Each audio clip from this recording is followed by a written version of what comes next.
Güveygün nima uchun mag'lub bo'ldi? So'zlashni bilmaganligi uchun shunami? Sunchanga bir yaxshi javob qaytarolmaganligi uchun Sunchaning ochchig'ini keltirib qo'yib, Suncha bilan sov-sov birlashib, Güveygunni qistab yurib, oxiri buni mag'lub qilyapti. Endi amaliy turmushimizdami biz shu qandoq so'zlashni bilish, nurg'unlamashni bilmaydi. Ey, men bosh munosabat qilishni bilmayman. Bir boshqalarga yaxshi munosabat shakllantirib qolmay, o'zimning demoqchi bo'lganini to'g'ri ifodalab, to'g'ri bildirolmay qolmay, shundan bilan boshqalar ko'pincha buni xato tushunib qoldi. Aslida menda yaxshi gapni qilmoqchi deb. Aslida menda foydali gapni qilmoqchimki bu menda tushunib qoldi. Ondan ba'zi erlarimiz shunda ko'ngilni yaxshi, biroq gapni qo'pollam, tüp tuzlam ifodalab qo'ydi. Boshqalarga emas, hatto shu o'zining uyidagi bolalarga gap vaqtida qo'pol. Tunjanlığa vaqtida bizga aks ta'sirida bunday gaplar haqiqiy yaxshi niyatini ko'ngilni tushunmay qolamiz. Hamda shuning uchun bu yerda so'zlash san'atini boshqalar bilan bo'lgan bu munosabat shakllantirish muhim bo'lganligi uchun o'rganishimiz kerak. Gap qilishni hammamiz bilamiz. Tilimiz chiqqandan boshlab gap qilyapmiz. Lekin qanday so'z qilish bu bir san'at bo'lib qoldi. Bo'libmi bugungidek bir murakkab kishilik munosabatda mayli siz xizmat qiling, boshlig'ingiz bilan, xizmatdoshlaringiz bilan bo'lgan munosabat, mayli siz savdo qilib xaridor bilan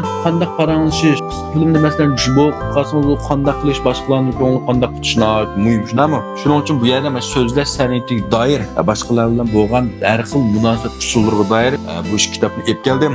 Yangidan kelgan kitoblar yoqtiradigan do'stlar, mana ostidagi seri qaruvidan ko'rib setib olsanglar bo'ladi. Qo'yib qo'ygan bo'lsanglar kirasiz. Rahmat.